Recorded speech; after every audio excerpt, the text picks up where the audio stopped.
You think GPS tells you where you are. Its real job is telling the world what time it is. And the day it fails, you will not get lost. Everything else will. The blue dot on your phone is the part you notice. It is the least important thing GPS does. The satellites overhead are not really a map. They are a clock.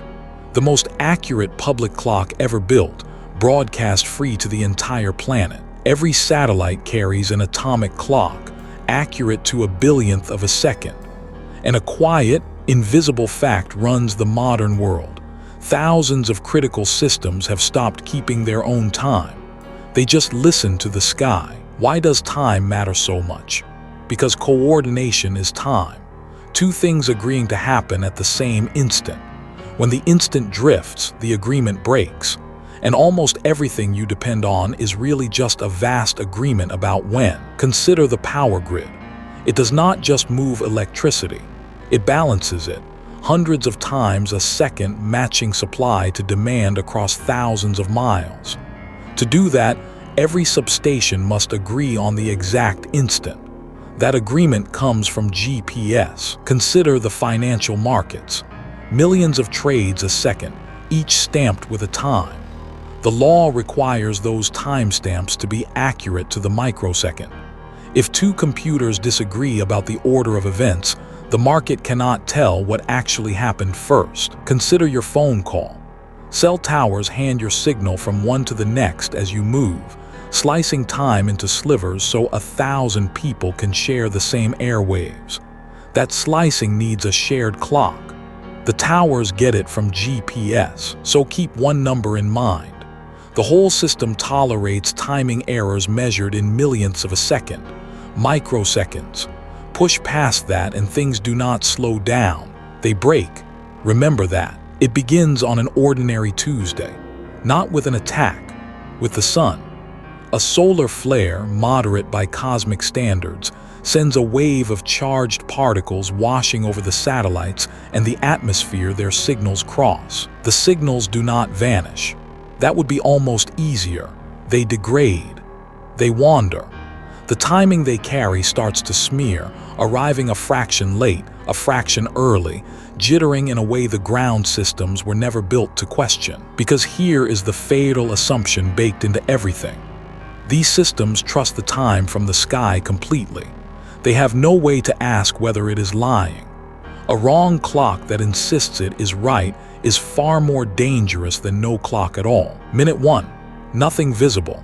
Deep inside the network, oscillators that normally lean on GPS to stay honest begin to drift, each in its own direction.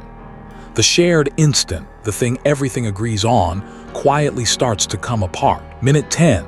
The power grid feels it first. Grid operators watch systems that measure the flow across the network, systems that stamp each reading with a GPS time. Now the timestamps disagree. The map of the grid the operators trust begins to blur. A protection relay, seeing what it thinks is a dangerous fault, does exactly what it was built to do. It trips a line to protect the equipment. Except the fault was not real. It was a timing error, dressed up as a crisis. One line drops. The power it carried shoves onto neighboring lines. They sag under the extra load. More relays, reading their own smeared data, make their own defensive cuts. A cascade begins, each step logical, the whole a disaster. This is not hypothetical. Cascading grid failures from bad information are exactly how the largest blackouts in history have unfolded.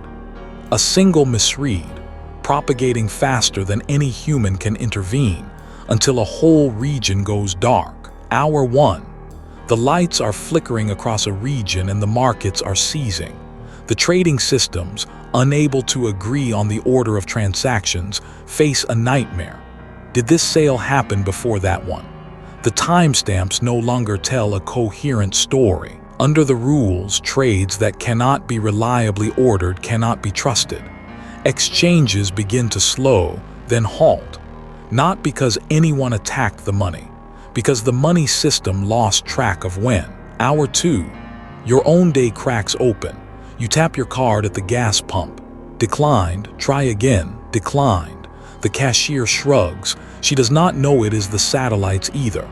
The card network cannot timestamp the transaction, so it refuses it. The cell network is fraying at the same time.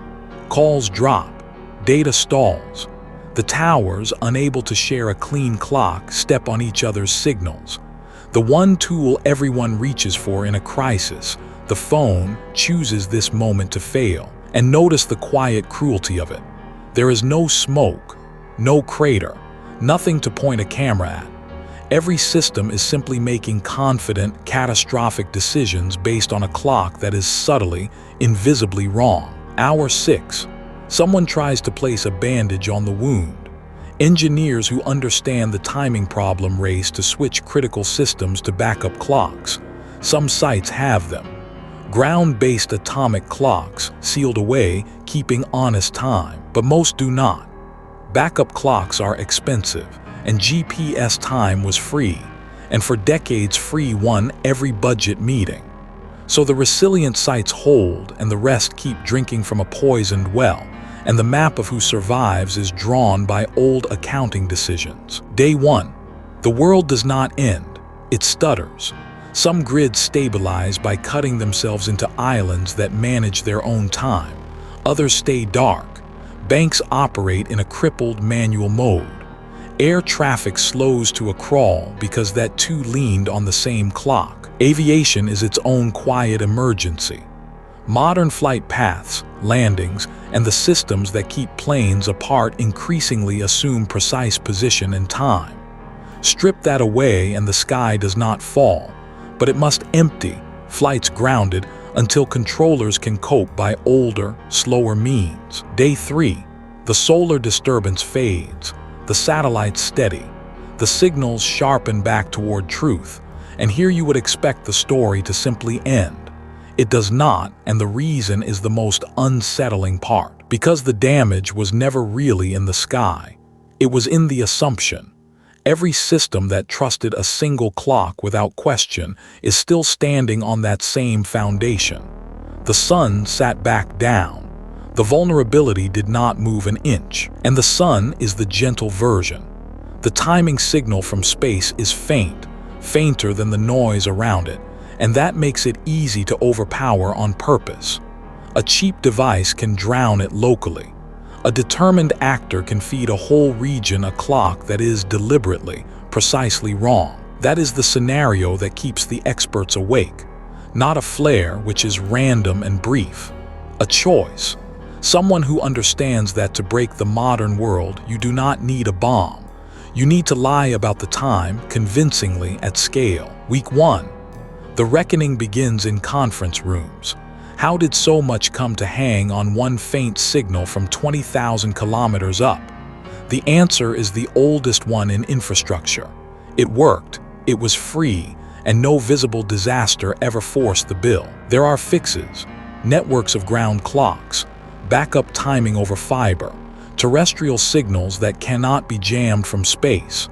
Other countries have started building them, treating precise time as the critical utility it quietly became. The technology is not the obstacle. The will to pay before the crisis is, because that is the pattern under every episode of this kind. The keystone is invisible. The dependency is total. The warnings are filed, and the fix waits for a disaster ugly enough to finally justify its cost. Think about what timing really is. It is trust encoded. Millions of machines agreeing to believe the same instant so they can act together. Pull out that shared belief and they do not stop, which would be safe. They keep going confidently, alone and wrong. The average person through the whole ordeal never learns why the card failed, why the lights flickered, why the call dropped on the same afternoon. They will blame the bank, the utility, the carrier. Not one of them will think to blame the sky. So hold the numbers one more time. One faint signal, a billionth of a second clock, a microsecond of tolerance before things break, and a civilization that quietly wired nearly all of it to the same fragile source, and then forgot it had done so. We were warned, repeatedly, in reports most people will never read. Nations put the loss of this timing on their official risk registers. And still the backups went unbuilt because the sky kept working, and working systems do not win funding. The signal is still up there right now, faithful and faint, threading the exact instant into 10,000 systems that have forgotten how to keep time on their own. It has never let us down for long.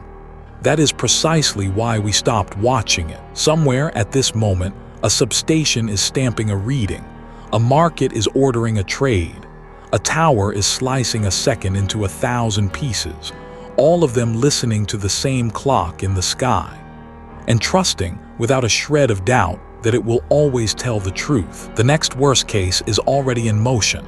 Be here when we walk through it.